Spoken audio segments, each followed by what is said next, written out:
Welcome to my channel Vastu Academy. आज हम लोग एनसीईआरटी क्लास 6 के चैप्टर 4 में मानचित्र के बारे में पढ़ेंगे। हम लोग आप पिछले अध्याय में ग्लोब के महत्व के बारे में पढ़ चुके हैं। ग्लोब के अध्ययन से कुछ सीमाएं होती हैं। जब हम पूरी पृथ्वी का अध्ययन करना चाहते हैं तब ग्लोब हमारे लिए काफ़ी उपयोगी साबित होता है। लेकिन जब हम पृथ्वी के केवल एक भाग जैसे अपने देश, राज्यों, जिलों, शहरों तथा गांवों के बारे में अध्ययन करना चाहते हैं तो यह हमारे लिए उतना उपयोगी साबित नहीं होता है। ऐसी स्थिति में हम मानचित्रों का उपयोग करते हैं।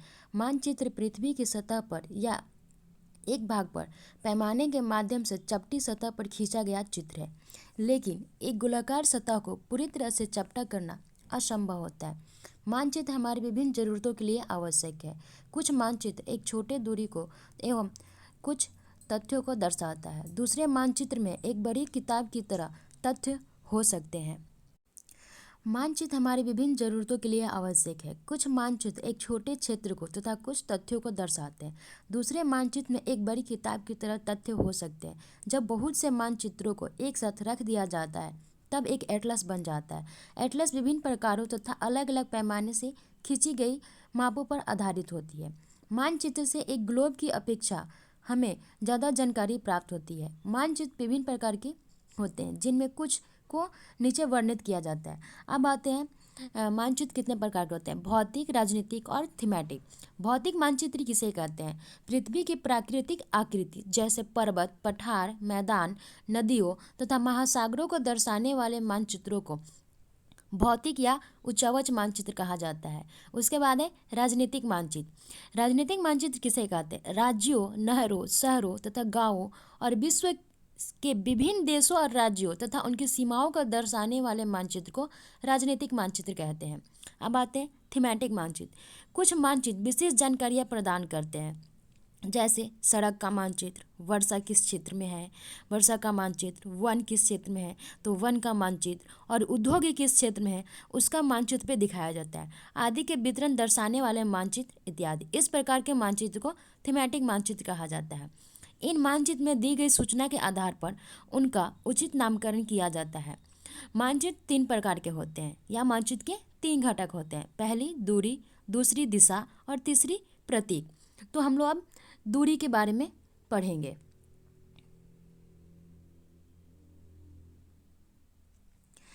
दूरी मानचित्र एक आरेखन होता है जो पूरे विश्व व उसके एक भाग को छोटा कर कागज के एक पन्ने पर दर्शाया जाता है। क्योंकि जो जितना बड़ा हमारा वर्ल्ड है उतने बड़े कागज पे दिखाना पॉसिबल नहीं होता है, इसलिए हम लोग छोटे कागज पे छोटे दूरी को लेके दिखाते हैं। लेकिन इसे सावधानी से छोटा किया जाता है ताकि स्थानों के बीच की दूरी वास्तविक रहे। यह तभी संभव है जब कागज पर एक छोटी दूरी स्थल की बड़ी दूरी को व्यक्त करती हो। जब एक छोटी दूरी स्थल की जब बड़ी दूरी को व्यक्त करेगी तभी हम खींच पाएंगे, क्योंकि जितनी बड़ी दूरी होता है उतनी बड़ी दूरी को एक मानचित्र पर दिखाना पॉसिबल नहीं होता है। इसलिए इस उद्देश्य को एक पैमाना चुना जाता है। पैमाना स्थल पर वास्तविक दूरी तथा मानचित्र पर दिखाई गई दूरी के बीच का अनुपात होता है। उदाहरण के लिए आपके विद्यालय एवं आपके घर के बीच की दूरी 10 किलोमीटर है, जिसे प्रायः मानचित्र पर 2 सेंटीमीटर की दूरी से व्यक्त किया जाता है। इसका अभिप्राय है कि मानचित्र का 1 सेंटीमीटर स्थल के लिए 5 किलोमीटर दर्शाया जाएगा। आपके रेखा चित्र का पैमाना 1 सेंटीमीटर बराबर 5 सेंटीमीटर लेंगे, क्योंकि 1 सेंटीमीटर बराबर 5 किलोमीटर लेंगे, क्योंकि 5 किलोमीटर को पेपर पे दिखाना पॉसिबल नहीं है, इसलिए बड़ी दूरी को हम लोग छोटी दूरी मान के लेके चलते हैं। इस प्रकार पैमाना किसी भी मानचित्र के लिए बहुत उपयोगी होता है। अगर आपको पैमाने की जानकारी है तो आप मानचित्र पर दिए गए किसी भी 2 स्थानों के बीच की दूरी का पता लगा सकते हैं। जब बड़े क्षेत्रफल वाले भागों जैसे महाद्वीपों या देशों को कागज पर दिखाना होता है तब हम छोटे पैमाने का उपयोग करते हैं, यानी कि जैसे बड़े महाद्वीप, महासागर, झील, झरने जब दिखाना हो तो हम छोटे पैमाने का उपयोग करते हैं। उदाहरण के लिए मानचित्र पर 5 सेंटीमीटर स्थल के 500 किलोमीटर को दर्शाता है। इसके छोटे पैमाने वाला मानचित्र कहते हैं। छोटे पैमाने वाले मानचित्र पर क्या होता है कि सबको छोटे छोटे दिखा सकते हैं। जब एक छोटे क्षेत्रफल वाले भाग जैसे आपके गांव या शहर को कागज पर दिखाना होता है तब हम बड़े पैमाने का उपयोग करते हैं। जैसे स्थल पर 500 मीटर की दूरी को मानचित्र पर 5 सेंटीमीटर से दर्शाया जाता है। इस प्रकार मानचित्र को बड़े पैमाने वाला मानचित्र कहते हैं। बड़े पैमाने वाले मानचित्र छोटे पैमाने वाले मानचित्र की अपेक्षा अधिक जानकारी देते हैं, क्योंकि जो छोटे मानचित्र जानकारी वाले जो मानचित्र होते हैं उसमें सब चीज़ों को नहीं दिखा पाते हैं, लेकिन बड़े पैमाने वाले मानचित्र में हर एक छोटी छोटी चीज़ों को हम लोग दिखा पाते हैं। इसलिए बड़े पैमाने वाले मानचित्र छोटे पैमाने वाले मानचित्र की अपेक्षा अधिक जानकारी देते हैं। अब आते हैं हम लोग दिशा। अधिकतर मानचित्रों के ऊपर दाहिने तरफ तीर का निशाना दिया रहता है, जिसके ऊपर अक्षर उ लिखा रहता है। उ का मतलब होता है उत्तर। यह तीर का निशान उत्तर दिशा को दर्शाता है। इसे उत्तर रेखा भी कहा जाता है। जब आप उत्तर के बारे में जानते हैं तो जस्ट तब आप दूसरी दिशा जैसे पूरब पश्चिम दक्षिण के बारे में भी पता लगा सकते हैं। ऊपर वाला उत्तर होता है, जस्ट उसके अपोजिट साइड नीचे वाला दक्षिण हो जाता है। और जब दक्षिण होता है तो दक्षिण के दाएं साइड पूरब होता है और बाएं साइड पश्चिम होता है। यानी कि हमारे जैसे हम खड़ा होते हैं उत्तर और दक्षिण की तरफ अपने दोनों हाथों को, तो मेरे शरीर का आगे वाला पार्ट्स पूरब दिशा को दर्शाता है और बैक पार्ट्स दक्षिण दिशा को दर्शाता है। पूरब और बैक साइड पश्चिम दिशा को दर्शाता है। तब आप दूसरी उसके बाद आते हैं चित्र 4.2 में 4 दिशाओं उत्तर दक्षिण पूरब और पश्चिम को दिखाया गया है। वे प्रधान दिग बिंदु कहलाते हैं। तो विभिन्न की बीच की 4 दिशाएं उत्तर पूरब, दक्षिण पश्चिम तथा उत्तर पश्चिम, इन बीच वाली दिशाओं की मदद से किसी भी स्थान की सही स्थिति का पता लगाया जा सकता है।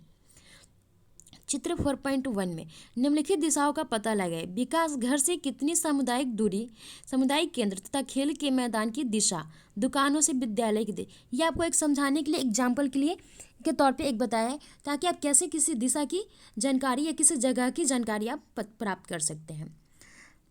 अब आते हैं हम दिक् सूचक की सहायता से किसी भी स्थान की दिशा का पता लगा सकते हैं। दिक् सूचक यह एक यंत्र है जिसकी सहायता से मुख्य दिशाओं का पता लगाया जा सकता है। इसकी चुंबकीय सुई की दिशा हमेशा उत्तर और दक्षिण दिशा में होती है। प्रतीक यह किसी भी मानचित्र का तीसरा घटक है। दो मानचित्र के 3 घटक थे, दूरी, दिशा और प्रतीक। ये सबसे अंतिम है प्रतीक। किसी भी मानचित्र पर वास्तविक आकार तथा प्रकार के विभिन्न आकृतियों जैसे भवनों, सड़कों, पुलों, वृक्षों, रेल की पटरियां या कुएं को दिखाना संभव नहीं होता है। इसीलिए वे एक निश्चित अक्षर या छाया या रंग, चित्र तथा रेखाओं का उपयोग करते हैं। जैसे कि बड़े नदी या तालाब, पोखर को नहीं दिखा सकते हैं तो उसके कैसे दिखाएंगे, एक समझने के लिए हम लोग उसको एक इंडिकेशन देते हैं। इसीलिए वे यह प्रतीक कम स्थान में अधिक जानकारी प्राप्त करते हैं। इन प्रतीकों के इस्तेमाल के द्वारा मानचित्र को आसानी से खींचा जा सकता है तथा इनकी अध्ययन करना आसान होता है। अगर आप क्षेत्र की भाषा को नहीं जानते तब आप किसी से दिशा के बारे में नहीं पूछ सकते हैं। तब आप इन चित्रों की सहायता के द्वारा मानचित्र से जानकारी प्राप्त करते हैं। मानचित्रों की एक विश्वव्यापी भाषा होती है जिसे सभी आसानी से समझ सकते हैं। इन प्रतीकों के उपयोग के संबंध में एक अंतर्राष्ट्रीय सहमति है। ये रूढ़ प्रतीक कहे जाते हैं। अब आते हैं हम लोग रेलवे लाइन। रेलवे लाइन बड़ी भी होती है, मीटर लाइन भी होती है और रेलवे स्टेशन होते हैं। उसे हम कैसे पहचानेंगे कि कहाँ पे रेलवे लाइन है एक मैप पे, तो उसको एक इंडिकेशन देते हैं। फिर आते हैं सड़कें। सड़कें 2 तरह की, कच्ची और पक्की। तो कैसे समझेंगे कि पक्की सड़कें कैसी है और कच्ची सड़कें कैसी है, इसके लिए एक इंडिकेशन हम लोग देते हैं। फिर सीमा, अंतर्राष्ट्रीय कहने का मतलब हुआ कि जब 2 देशों के बीच की जो सीमा रेखा होती है उसको अंतर्राष्ट्रीय रेखा करते हैं। फिर जब किसी देश के अंदर बहुत सारे राज्य होते हैं, जब 2 राज्यों के बीच की जो रेखा होती है उसको राज्य की सीमा बोला जाती है। और राज्य के अंदर बहुत सारे जिले होते हैं, हर जिला एक दूसरे से कनेक्टेड होता है। तो 2 जिलों के बीच की दूरी बीच का जो सीमा हुआ वो जिला सीमा रेखा हो गया। तो उसको कैसे पहचानेंगे कि किस जिला कहाँ पे है, कौन सा राज्य किधर है, और किस राज्य के अंदर कौन सा जिला है, और कौन सा देश एक दूसरे से सटा हुआ है, इसके लिए कि हम लोग इंडिकेशन देते हैं। फिर आते हैं नदी, कुआं, तालाब, नहर और पुल को कैसे पहचानेंगे, उसके लिए भी सिंबल दिया हुआ है। मंदिर, गिरजाघर, मस्जिद और छतरी, इसको भी पहचानने के लिए एक सिंबल दिया हुआ है। फिर पोस्ट ऑफिस, पोस्ट एवं टेलीग्राम ऑफिस, पुलिस स्टेशन, इसके लिए भी इंडिकेशन दिया हुआ है। कब्रिस्तान कहाँ पे है, कैसे पहचाने कि यहाँ पे कब्रिस्तान है। बस्ती, कैसे पहचाने कि यहाँ पे बस्ती है या नहीं है, इसके लिए भी कुछ इंडिकेशन दिया रहता है। पेड़ और घास के लिए भी इंडिकेशन दिया रहता है, ताकि मैप पे पहचानने में हमें आसानी से समझ में आ जाए कि कहाँ पे पेड़ और पौधे हैं। अब आते हैं हम लोग, विभिन्न रंगों का उपयोग भी इसी उद्देश्य के लिए किया जाता है। उदाहरण के लिए समानता, नीले रंग का इस्तेमाल जलाशय के लिए, भूरा रंग पर्वतों के लिए, पीला रंग पठार के लिए और हरा रंग मैदानों के लिए किया जाता है, क्योंकि मैदान में पेड़ पौधे होते हैं इसलिए उसके हरा होता है। और भूरा रंग पर्वत के लिए, पर्वत जो होते हैं वह पत्थरों के बने होते हैं, उस पत्थर का रंग भूरा होता है, इसलिए कुछ वाइट भी होते हैं लेकिन ज़्यादातर भूरे होते हैं, इसलिए इनको भूरे रंग से इंडिकेशन दिया जाता है। अब आते हैं रेखा चित्र। रेखा चित्र एक आरेखन है जो पैमाने पर आधारित न होकर याददाश्त और स्थानीय प्रेक्षण पर आधारित होती है। कभी कभी किसी क्षेत्र के एक कच्चे आरेखन की आवश्यकता वहाँ के एक स्थान को दूसरे स्थान के सापेक्ष दिखाने के लिए होती है। मान लीजिए कि आप अपने मित्र के घर जाना चाहते हैं, लेकिन आपको रास्ते की जानकारी नहीं है। आपका मित्र आपके घर के रास्ते को बताने के लिए एक कच्चा आरेखन बताता है। इस प्रकार कच्ची आरेखन को बिना पैमाने की सहायता से खींचा जाता है, इसे रेखा मानचित्र कहते हैं। अब आते हैं खाका। खाका किसे कहते हैं? एक छोटे क्षेत्र का बड़े पैमाने पर खींचा गया रेखा चित्र खाका कहा जाता है। एक बड़े पैमाने वाले मानचित्र को हमें बहुत सी जानकारियाँ मिलती है, लेकिन कुछ ऐसी चीज़ें होती है जिन्हें हम कभी कभी जानना चाहते हैं, जैसे किसी कमरे की लंबाई या चौड़ाई, जैसे मानचित्र में नहीं दिखाया जा सकता है। हम लोग बड़े पैमाने का एक रेखा चित्र खींचते हैं जिसे खाका कहते हैं। अब आते हैं हम लोग इस चैप्टर के क्वेश्चन आंसर में। मानचित्र के 3 घटक होते हैं, दूरी, प्रतीक और दिशा। प्रधान दिग बिंदु कौन होते हैं? प्रधान दिग बिंदु जो हमारे 4 डायरेक्शन है, ईस्ट, वेस्ट, नॉर्थ, साउथ, यानी पूरब, पश्चिम, उत्तर और दक्षिण, ये दिग बिंदु कहलाते हैं। मानचित्र के पैमाने से आप क्या समझते हैं? मानचित्र के पैमाने से हमें जानकारी मिलती है, मानचित्र के पैमाने से हमें किसी देश, विदेश, राष्ट्र, देश, जिला के बारे में, पर्वत, पहाड़, पठार, नील, नदियाँ, झील, झरने, ये सब की जानकारी मिलती है। ग्लोब की अपेक्षा मानचित्र अधिक सहायक होते हैं। क्यों? ग्लोब की अपेक्षा मानचित्र अधिक सहायक होते हैं इसलिए क्योंकि ग्लोब इसलिए हमारे लिए सहायक हो, ग्लोब की अपेक्षा मानचित्र हमारे लिए इसलिए सहायक होते हैं क्योंकि ग्लोब पे अगर हम किसी विशेष क्षेत्र के बारे में जानकारी चाहते हैं तो वह जानकारी हमें नहीं मिल पाती है, लेकिन मानचित्र से हमें विशेष क्षेत्र, जैसे हमारे देश, राज्य, पहाड़, उसमें कौन कौन से पहाड़, पठार, नील, नदियाँ, झील, झरने हैं, इसकी जानकारी हमें आसानी से मिल जाती है, इसलिए ग्लोब की अपेक्षा मानचित्र अधिक सहायक होते हैं। अब आते हैं नेक्स्ट क्वेश्चन में, मानचित्र और खाका के बीच में क्या अंतर है? मानचित्र और खाका के बीच में अंतर ये है कि मानचित्र पे हमें किसी राज्य, जिला, झरने, नदियाँ, तालाबों के बारे में जानकारी मिलती है, लेकिन अगर हमें खाका से एक छोटे क्षेत्र का बड़े पैमाने पर खींचा गया रेखा चित्र प्राप्त हो जाता है। इसीलिए